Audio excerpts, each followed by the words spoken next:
ইরানের উপর হামলা করে দিয়েছে ইসরায়েল।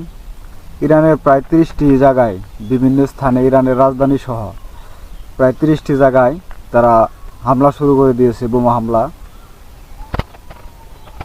তো যুদ্ধ শুরু হয়ে গেছে।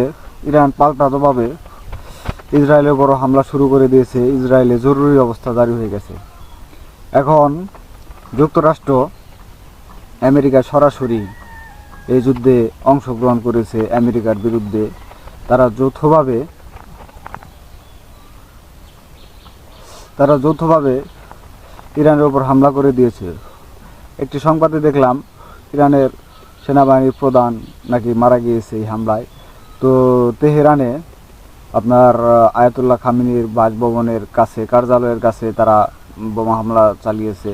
তো পরবর্তী আপডেট পাওয়ার জন্য আমার সাথে থাকবেন। ধন্যবাদ সবাই। মানে আমি আধা ঘন্টা পর পর বা 10 মিনিট পর পর আমাদের নিউজ দেবো। আশা করি সবাই পাশে থাকবেন।